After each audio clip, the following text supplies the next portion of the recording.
Então, doutora, a gente tem algumas perguntas, né, para iniciar o nosso videocast. E acho que uma das principais e iniciais, para quem não sabe o que é hipertensão arterial, né? O que seria a hipertensão arterial de uma forma popular, falando para os nossos seguidores que estão nos acompanhando nesse momento? Primeiramente, obrigada pelo convite. Bom, a hipertensão arterial é uma doença crônica, né? Ela não é transmissível, mas é uma doença que ela aumenta os níveis de pressão, né? A pressão sanguínea dentro do vaso sanguíneo, né? E Sim. isso de forma persistente, ou seja, níveis mantidos acima de 14 por 9, no caso 140 por 90 milímetros de mercúrio, dão diagnóstico de hipertensão arterial. Sim, importante, né? Falar sobre esses valores também. Isso. E importante é a palavra persistente, tá? Porque a gente pode, em Persistente, algum né? momento do dia, fazer esses níveis de pressão e não quer Uhum, dizer necessariamente que nós sejamos hipertensos. uhum. E quais os valores considerados normais da pressão arterial hoje? Bom, os níveis de pressão hoje, né, que a gente estabelecidos como pressão boa, pressão Uhum. normal, é aquela pressão abaixo de 120 por 80, né? O famoso 12 por 12 8. por 8.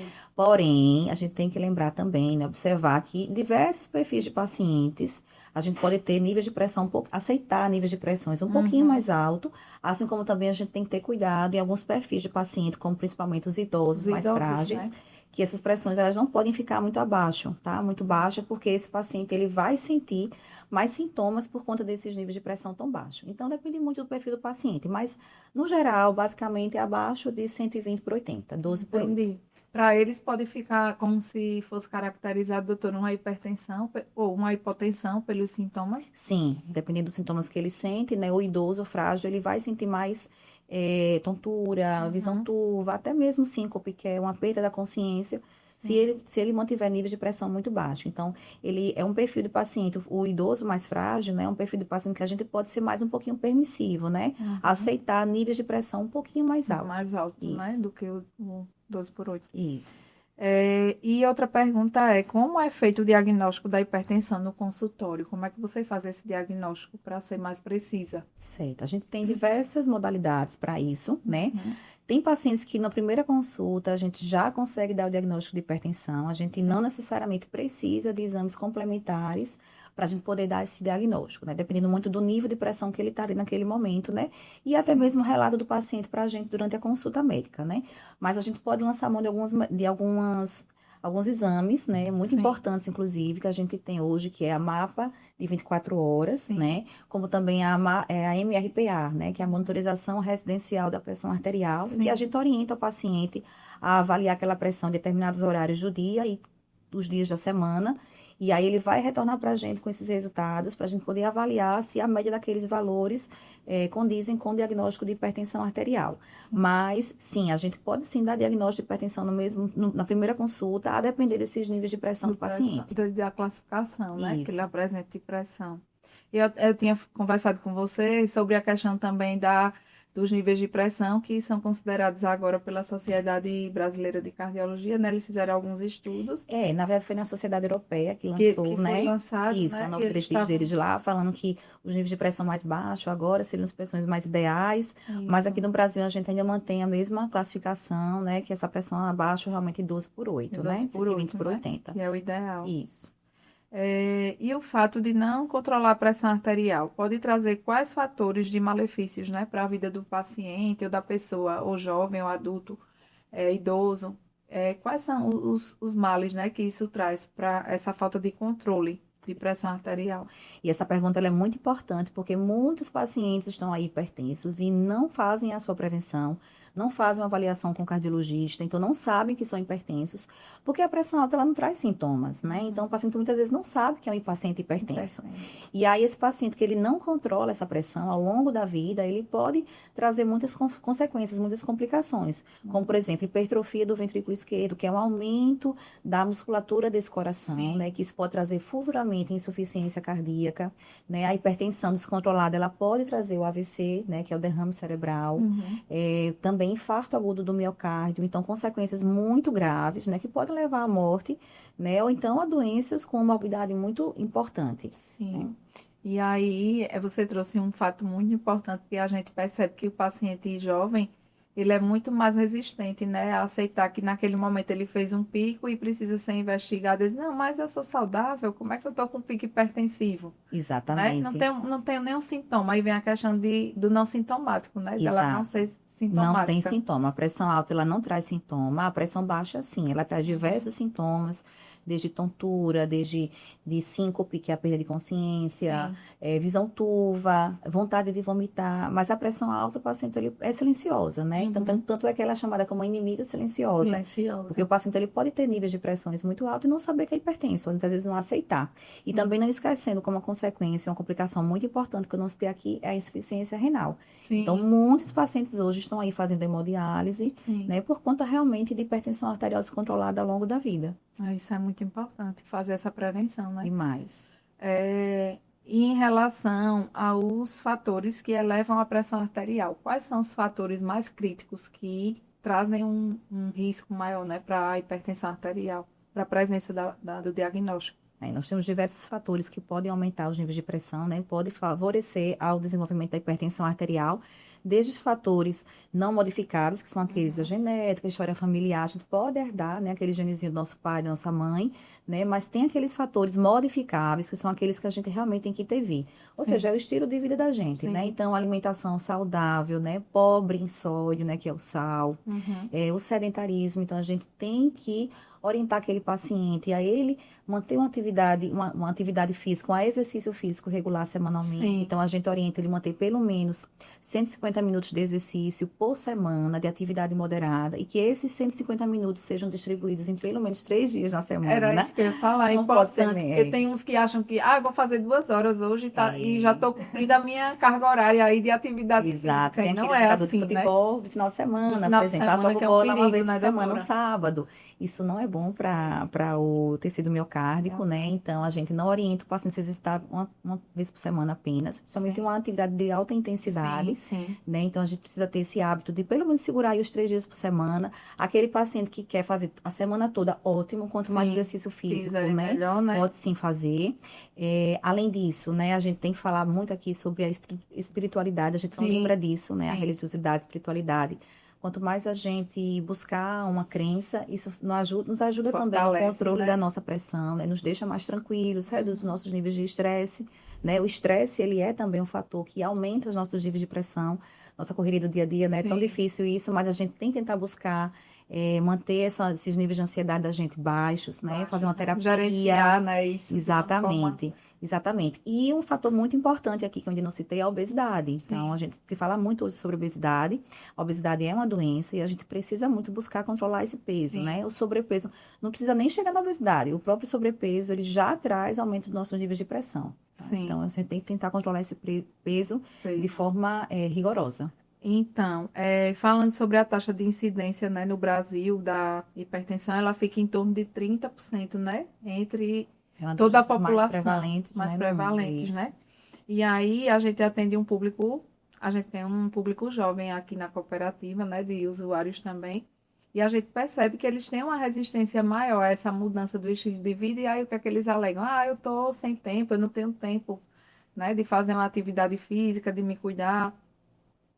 E aí eu queria falar também um pouquinho de mim como paciente, né? E eu tenho obesidade, mas a minha pressão ela fica sempre abaixo de 11%, o famoso, para o pessoal entender, né? 11%, que para a gente é 110/70. Isso. A minha sempre está nessa média, 110/70, é, 110/65. Então, eu estou confortável por ver. Eu mantenho uma rotina de atividade física, tento equilibrar minha alimentação com muitas sementes, frutas de manhã. À noite é um carboidrato complexo com proteína. Meu dia eu sempre como minha saladinha, sempre dá um jeito. Sim, Mas, tipo, eu tô com o fator obesidade. E a gente sabe que o fator obesidade ele é um dos que pesam mais, né? isso, E aí, isso. como é que eu percebo isso? Eu percebo que quando eu tô muito estressada, ela já sobe um pouquinho mais. Então, isso tem uma sobrecarga, né? O fator estresse e obesidade. Sim. Não que os outros não tenham, lógico.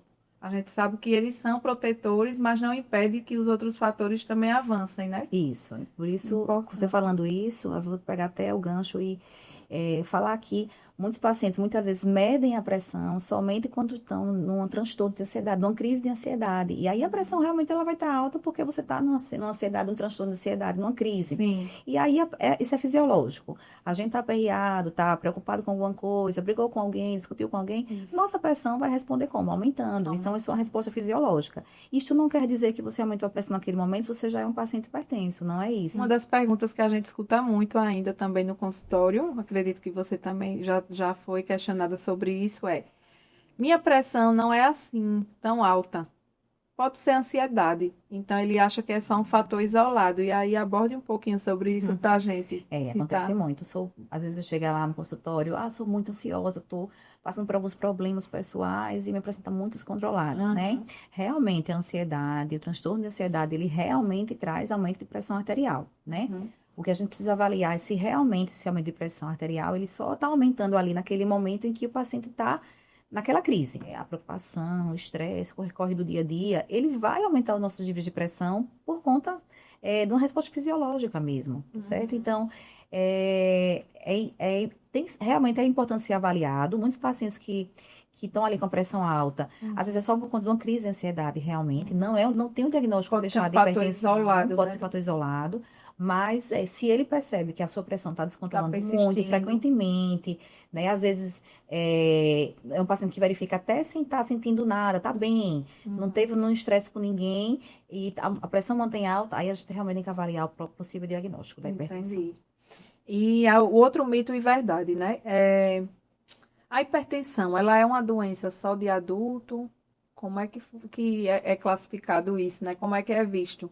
De uma forma geral. Isso, não, né? Claro que com o envelhecimento, né, as nossas artérias vão ficando mais enrijecidas, e aí, por conta delas ficarem mais endurecidas, né, essa pressão dos níveis, essa pressão do sangue ali dentro delas vai ficar maior. E aí, né? isso vai realmente favorecer o aumento maior, disso, né? risco maior de hipertensão.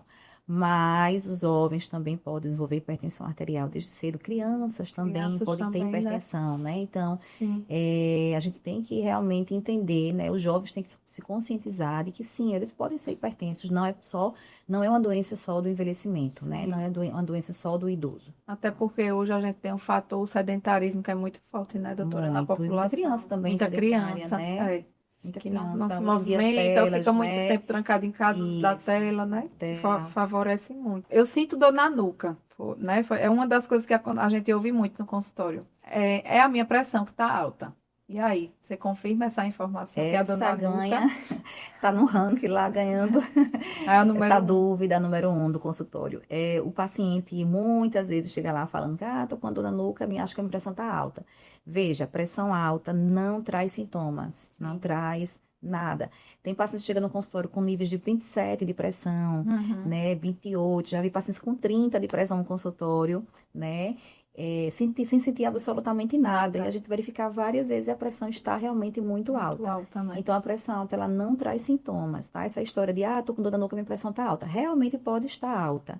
Mas pelo fato que essa dor na nuca, ela surgiu por conta de quê? De repente você teve um dia ruim, né? Você está numa correria muito grande do dia, não dormiu bem, isso vai favorecer a sua pressão aumentar. E aí o seu organismo se estressa, demonstrando uma dor, né? Uma dor cervical. Uma dor cervical, fez uma movimentação na academia errada, tá com uma dor. Então, assim, estressou o nosso organismo, nossa pressão vai responder como? Aumentada, por conta daquele estresse que a gente está sendo submetido. Mesma coisa, a gente tá caminhando na rua, machucou o dedo, tá lá doendo o dedo. Aquela dor estressa a gente. Então, aquilo ali vai aumentar o nosso nível de pressão. Então, aí verifica, tô com a dor na nuca, tô estressada, vou olhar minha pressão, tá alta. Isto não quer dizer que você seja um paciente hipertenso, tá? A pressão alta, ela não traz sintoma. A pressão baixa, sim, muitos, inclusive. Mas a pressão alta, normalmente, ela não traz. Certo, ótimo. Doutora, para a gente finalizar, você já falou de alguns fatores protetores, né, que previnem o risco de hipertensão. Aí eu queria só que você deixasse uma mensagem, né, para quem está assistindo a gente, justamente sobre essa proteção, como buscar, né, esses fatores protetores, como manter isso no dia a dia e quais seriam esses fatores para a gente reforçar mais uma vez, que eu acho que é muito importante. E além da gente falar da patologia, né, da doença, a gente falar dos fatores que protegem contra ela. Né? Então, manter o estilo de vida saudável é muito importante. Então, controle de peso, né? Não só a obesidade, como também o sobrepeso. Então, manter um peso adequado é ideal, né? A ingesta de sódio, né, que é o sal, tem que ser baixa, né? Normalmente, a gente ingere cerca de 2 vezes mais do que a gente deveria ingerir de sal na nossa casa.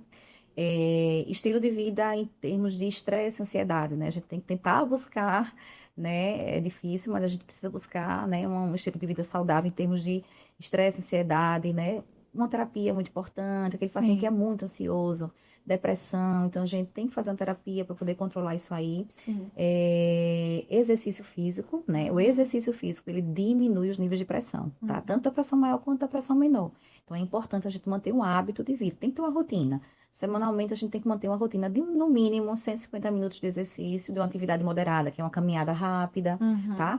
Distribuídos pelo menos em 3 dias, esses 150 minutos, tá? Além de tudo isso, lembrar da higiene do sono, né? Então, a gente precisa buscar dormir bem. Não só dormir em termos de quantidade, mas de qualidade. Então, no mínimo, a gente precisa dormir aí durante 7 horas, para a gente poder restabelecer e regenerar, né, o nosso físico, o nosso cérebro, tá? E não esquecendo também, né, da espiritualidade. Então, a gente buscar ter uma crença, né, no ser divino, isso é muito importante, nos traz bem, nos traz paz, isso faz a gente controlar também os nossos níveis de pressão. Níveis de pressão e administrar o estresse, né, e pensar, mentalizar que tudo se resolve. Tudo se resolve. Tudo tem solução. Tudo tem solução, a gente tem que buscar, né? Verdade. Doutora, a gente agradece a sua participação aqui no videocast da Unimed Metropolitana. Eu que agradeço. Foi muito importante, né? Tirou esse tempinho na agenda, que eu sei que não é fácil, para sair do consultório e vir aqui. E trouxe muita informação, né? Importante, de qualidade e preventiva. E falar para vocês, né, que estão aí nos assistindo, tem vários benefícios de ser acompanhado aqui pela medicina preventiva, e a gente está aqui à disposição, né, para o cliente da Unimed Metropolitana nos procurar e entender um pouquinho mais sobre saúde, e a gente poder estar ajudando também nesse agendamento, sensibilizar para agendar a consulta, que muitos dizem: ah, mas eu não costumo adoecer, eu só vou no médico quando eu estou doente. E isso é um problema, né? Porque a gente sabe que a consulta, ela deve ser preventiva. Principalmente sexo masculino, né? O sexo masculino é mais resistente. É mais resistente. E aí a gente vai tentar fazer esse trabalho de sensibilizar e explicar a ele também o porquê de visitar o médico e de manter o autocuidado, né? Não jogar só a responsabilidade para o profissional médico, para a equipe multi, de que, eu fiz meus exames, fiz minha consulta e está tudo certo. E o restante do ano, né? O que é que você está fazendo para cuidar de você mesmo? Então, eu acho que a mensagem que eu queria deixar hoje era essa também. E a gente agradece a sua participação. Queria que você falasse um pouquinho, só para quem está assistindo, sobre o seu local de atendimento, né? Sua clínica, o consultório, onde é que você atende, para as pessoas te encontrarem. Certo, eu atendo atualmente no Centro Médico Life, fica ali na Avenida Ceci Cunha, próximo à Metropolitan, tá? Ali no 2º andar. Fácil de achar, né? Andar, fácil. No 1º andar, sala 4 e 5. Certo, ótimo. Então, a gente agradece e o nosso videocast, né, encerra aqui.